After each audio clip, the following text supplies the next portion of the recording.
Si je vous dis Planet Coaster 2, ça ne vous parlera probablement pas. Planet Coaster 2 est un jeu vidéo sorti en 2024 par l'entreprise Frontier Development, dont le but principal est, comme son nom l'indique, de construire des roller coasters. Bon, en vrai pas seulement. Il s'agit en réalité d'un jeu de gestion de parc d'attractions très complet dans lequel vous incarnez un directeur de parc qui doit gérer les finances, l'énergie, les employés, les visiteurs et encore bien d'autres aspects de son parc, tout en laissant libre cours à sa créativité pour construire et décorer les attractions. La vidéo que vous regardez maintenant ne contiendra rien de tout ça, puisqu'en réalité le jeu possède un mode dit bac à sable, dans lequel aucune contrainte financière ni de gestion n'est appliquée.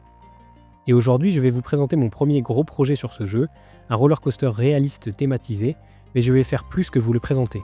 Je vais vous montrer tout au long de cette vidéo comment je l'ai créé. Commençons par le commencement. Lorsqu'on lance une partie bac à sable dans Planet Coaster 2, on se retrouve devant un grand espace ouvert vide. La première chose à faire est alors de se poser et de se demander ce que l'on souhaite construire. Dans la vraie vie comme dans le jeu, il existe pléthore de modèles de roller coaster, de différents types, caractéristiques et constructeurs. Pour ma part, j'ai choisi de construire un modèle assez particulier, le modèle Extreme Spinning Coaster du constructeur Mack Rides. Bon, là, vous êtes sûrement largué, laissez-moi vous expliquer. Déjà, un spinning coaster est un roller coaster assez particulier, puisque chaque wagon du train a la caractéristique de tourner sur lui-même pendant l'attraction, la rendant bien plus sensationnelle. Il en existe déjà plein dans le monde, comme Euromir à Europa Park en Allemagne, ou encore le tout nouveau Set Automatics au parc Astérix. Mais là où l'Extreme Spinning Coaster se démarque des autres, c'est parce qu'il réussit à faire ce qu'aucun autre spinning coaster n'avait réussi auparavant. Permettre des inversions. Une inversion, ce n'est pas compliqué. C'est simplement un moment du coaster où vous avez la tête en bas, la plus célèbre étant le fameux looping.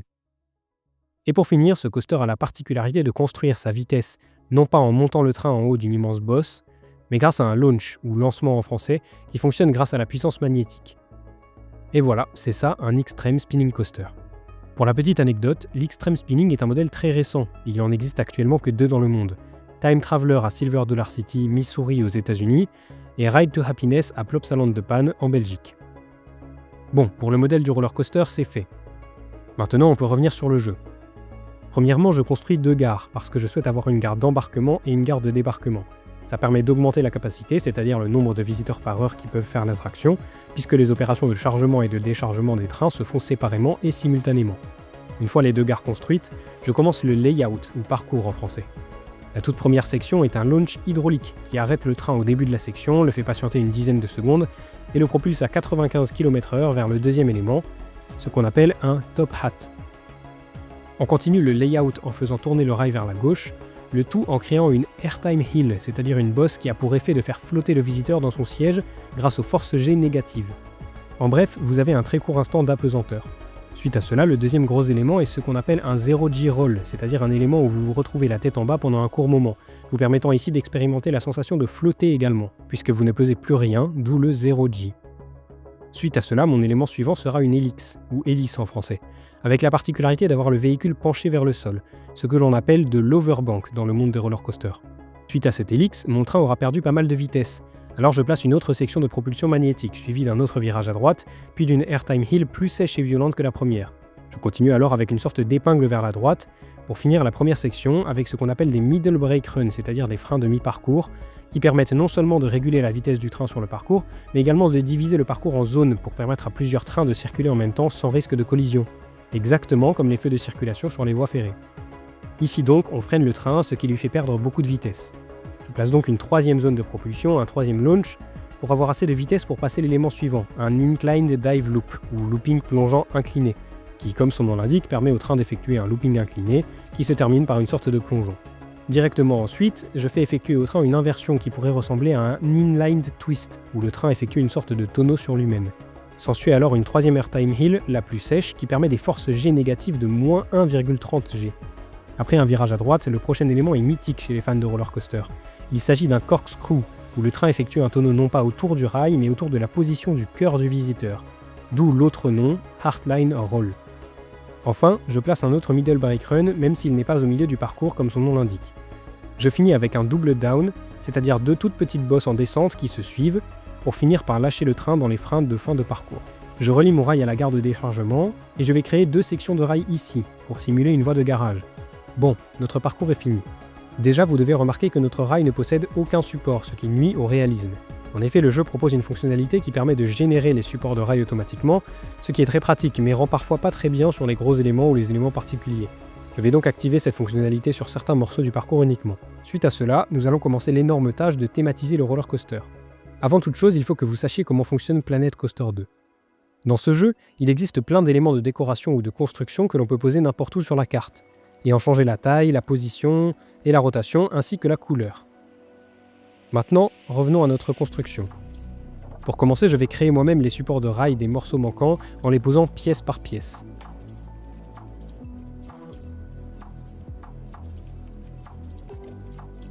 Ensuite, on va s'occuper de la terraformation, c'est-à-dire de la modification du terrain. Ici, je vais surtout m'occuper de la couleur du sol, mais aussi de rendre l'ensemble moins lisse et plat. Mais surtout, de creuser ce gros trou qui va me permettre de simuler un cratère de météorite par la suite. Je vais également creuser un peu ici pour remplir avec de l'eau pour varier un peu.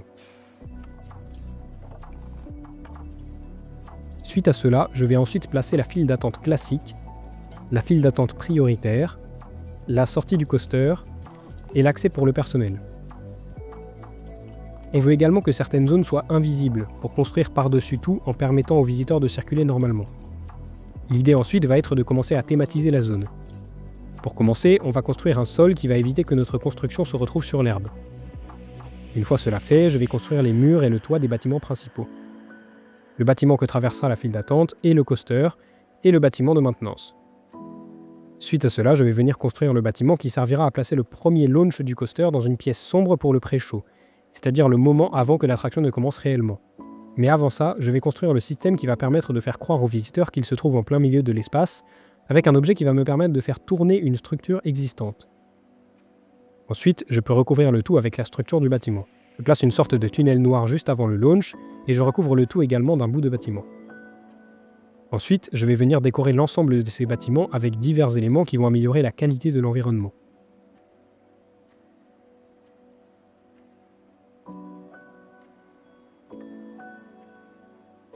Une fois cela fait, je vais également construire un tunnel sombre entre les deux stations pour faire rejoindre les deux futurs bâtiments qui recouvriront les dites stations.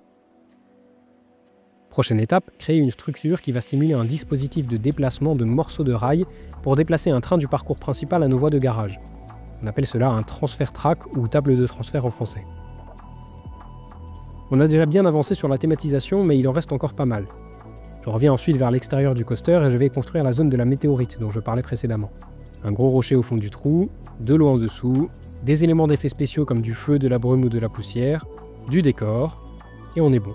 Ensuite, je vais venir décorer l'extérieur et les toits des bâtiments principaux.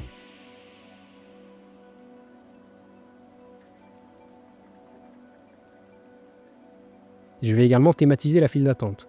Sur la vidéo, la partie thématisation de la file d'attente est assez rapide, mais en réalité j'y ai passé quasiment 2 jours complets pour que vous compreniez un peu l'échelle de temps ici.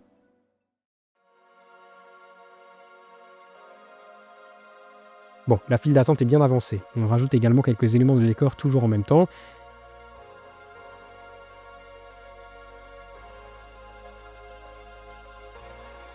Et là, j'avais envie de délimiter un peu la zone, donc j'ai placé d'énormes rochers pour faire comme une sorte de barrière naturelle. Encore une nouvelle étape, mais pas des moindres. On passe à la décoration intérieure du gros bâtiment central pour que la file d'attente soit thématisée à cet endroit et que le coaster passe près des éléments de décor également.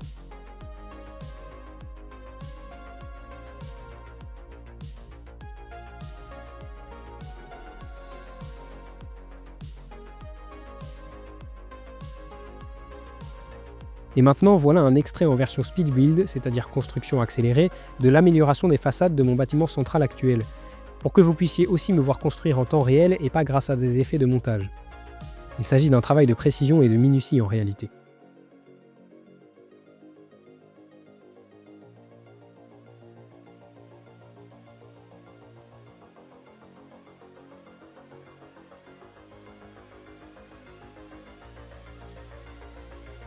Bon, passons à la suite.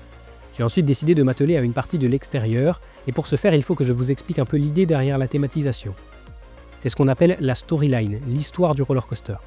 Pour mon roller coaster, tout se passe sur une planète lointaine, sur laquelle des scientifiques ont décidé d'y installer une base futuriste et d'y développer un canon quantique qui permet de propulser des véhicules à grande vitesse. Si vous suivez, vous aurez compris qu'il s'agit du premier launch de notre parcours.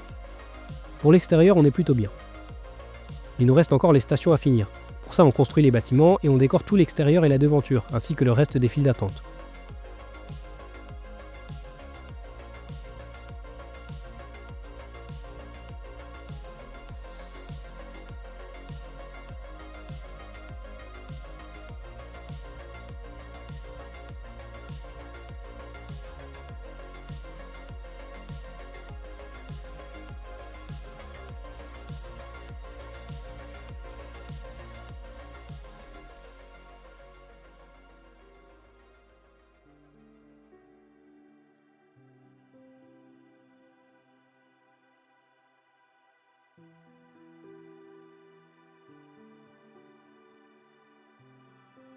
Ensuite, je vais m'occuper de l'intérieur des stations.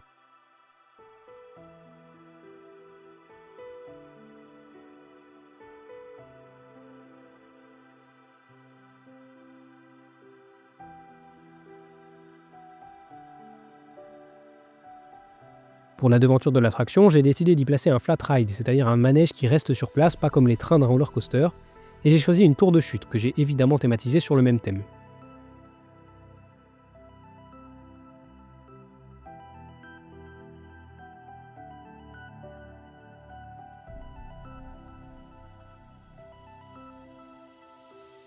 J'y place également des restaurants pour se restaurer en tant que visiteur, des toilettes, des bancs et des luminaires. Enfin, je place des arbres tout autour pour encore délimiter la zone. Bon, ça y est, on a quasiment fini. Je dis quasiment parce que de mon côté hors caméra, j'ai décoré les trains, rajouté quelques éléments d'effets spéciaux de fumée, de lumière ou d'eau pour donner un peu de réalisme, ainsi que mis en place toute la partie audio avec les musiques et ambiances adaptées. Voilà donc mon projet fini. Je vais enfin pouvoir clore la vidéo avec ce qu'on appelle une POV du coaster, c'est-à-dire la vidéo du parcours comme si vous étiez un visiteur. J'espère que cette présentation vous a plu, et je vous dis à très bientôt pour un nouveau projet parce que oui, j'en ai quelques-uns en construction ou en réflexion. Merci à tous d'avoir regardé, je vous dis à très bientôt, et portez-vous bien.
Conoscerlo bello.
solo.